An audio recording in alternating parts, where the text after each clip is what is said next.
Hey loves, welcome to my YouTube channel. It's your girl, Tulitugi. I'm still not used to having a channel. Yes, I have a channel. So welcome to my YouTube channel. Ignore all this nonsense. I promise you it's gonna get better.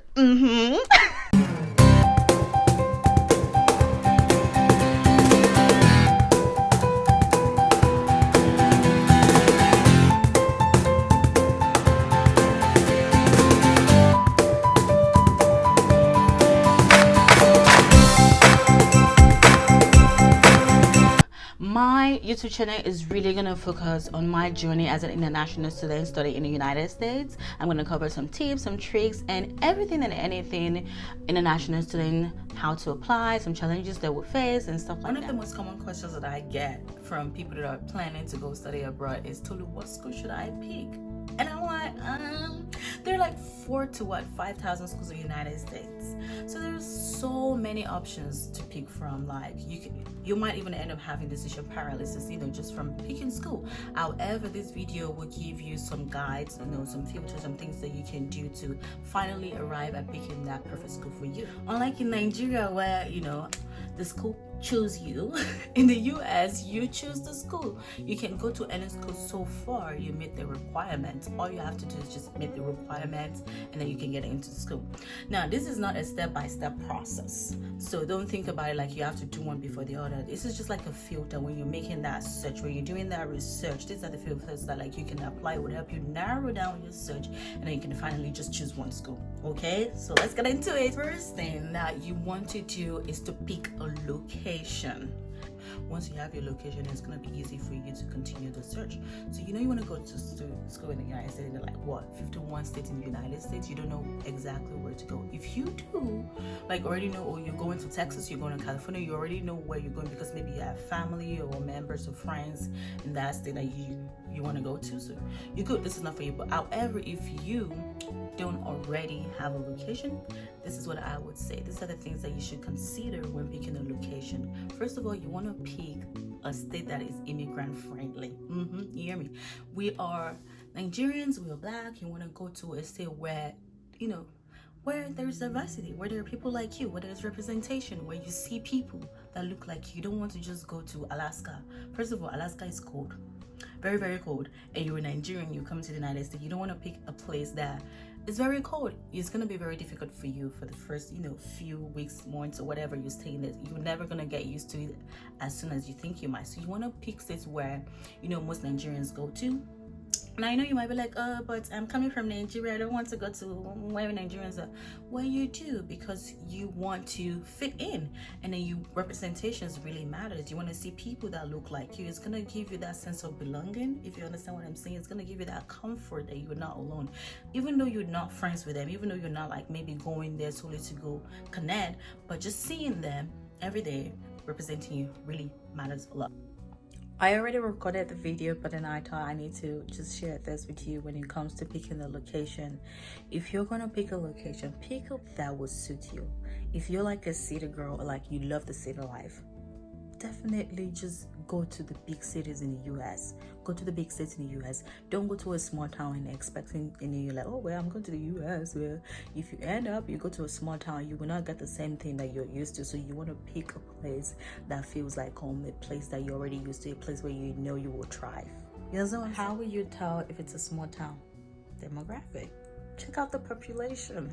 Look at the town or the city or the place where you're going to. How many people are there? If it's thousands of people, it's not a town, it's not a village, it's not a small place. You're looking at people in the range of 50,000, 100, 200, whatever, 500, okay, that's a huge place. But if you Google the population of the location you pick, because, it's the location in terms of maybe the city you pick, and then you're seeing something like everybody in this town's 5,000. Just know that it's going to be a very small village. So think about it. It might not be deal breaker for you, it might not be a huge deal for you. However, it is, in my own personal opinion, I think you should consider Nigeria. When you come to study in the United States, some of the states where you will probably see people like us are Texas, California have a lot of Nigerians, Maryland, Atlanta, DC, all these places. If you Indiana, if you pick Ohio, if you pick schools in any of this list, you'll be fine for the most part of it. So now that you have your location, the next thing that you want to is to pick the type of school. Now you might be wondering, what is this type of school? This is something that I highly recommend for you. Pick a community college rather than picking a four-year university. So you might be wondering, what is the difference between a community college and a four-year university? A community college is like a 2-year program where you can go to and then transfer to any university of your choice. The reason why I say pick a community college is because it's pretty flexible, and it's smaller. The classes are like really small. It's a community-based campus. You're gonna be taking all these classes you're taking in community college. You're also gonna be taking it in university. If you pick a four-year university or just go straight into university, it's still the same thing, still the same quality of education. There's nothing different. Community colleges are inexpensive. They're cheaper than a four-year university. So if you, let's say you pick a four-year university and you're taking a class and it's like $300 per unit, I'm just using that as an example. For community college, it's gonna be like half of that price for the same education. So it is way better to go through community college, and then you have 2 years in that place to make a decision. And also, why I say it's really flexible is because when it comes to major, sometimes when you get into a major and you taking this major, you realize that this is not what you want to do, this is not what you want. It is easier for you to just take classes towards another major. In the four-year university, for the first 2 years, you're also going to be taking some GE classes. It's also possible that you can still change your major. However, they're not going to prep you to transfer. Like community colleges, they're prepping you to transfer into a four-year university. So let's say you pick a location where you don't like. If you go to a 2-year community college, it's easy for you to just transfer out of that school and transfer to another school in a different location. You can totally change your old school, or now you're in the United States, you've lived there for 2 years. I'm pretty sure you can make a better decision of where you want to live or the kind of school you want to go to, if that makes sense. So for community college, it's really easy. It helps you integrate into the system really easily, flexible, very, very flexible. So I highly recommend it, but it's also okay to go through a four-year university. The difference is just that a four-year university is definitely more expensive than a community college, and community college will give you lots of options comparing to a four-year university. If you decided that you don't want to go through the route of community college, you just want to go straight into a four-year university, this is what I would advise you when you're making your search. These are the things that you can also look for. You have to know what type of school you're going to. Like I said, there are like tons of schools in the United States. However, different schools have different things that they are known for or they're good at. So if you want to go to study nursing, you don't want to go to a school that mainly caters to business students. It doesn't mean they don't have the major or the nursing program. They do. However, they are more focused into training people to be into business or finance, or maybe a tech school. But they also offer that major you're going for. So you will be like the bottom of the bunch, if you know what I'm trying to say. You will still get the same education, but however, you will have little opportunity compared to if you go to a school that what they really focus on is that major. Next fifth thing you want to apply during your research is the cost of tuition. And this one is also very, very important. Now this is where you crack your nails and you put on your detective glasses because you want to know how much the schools cost. So let's say you have 20 schools on your list, right?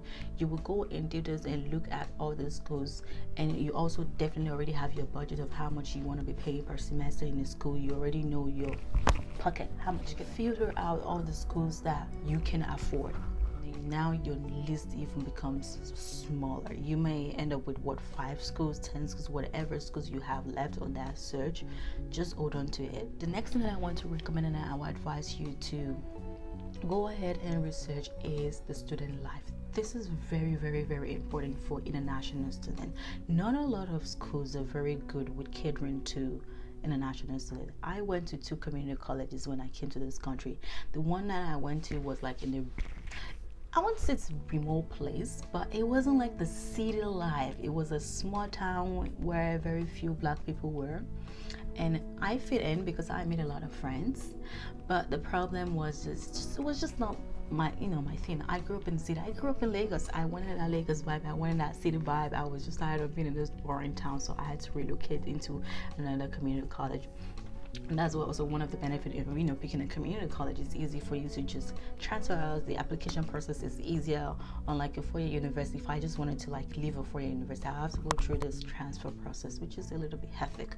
So just do it. Just pick community college. It's just the best option, I would say, in my own opinion, and in most people's opinion, I'll tell you. So for student life, you want to go in detail into that school. Go onto their website and just Google, just type in international programs. Look at the pictures that popped up. Is there international students well represented? You see people from all over the countries. What are the things that they are saying about the international students? Some of them will tell you that, oh, in our school we cater to international students. They are priorities. We help them with this. We help them with that. You will see the things that they offer and all the things that they do. You will know which one deals with international students more than the other. As I was saying about the first community college that I came to, they were very good with international students. That was not the reason why I left the school.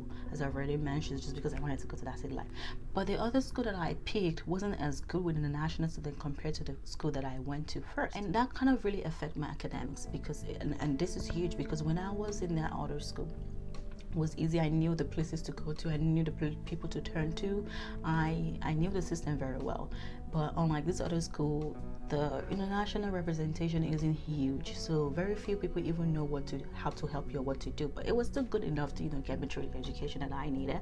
But it was just better in the other community college. So if you see that the school has a lot of representation for internationals, then that's definitely one of the schools that you want to pick. That's definitely going to be high on top of your list.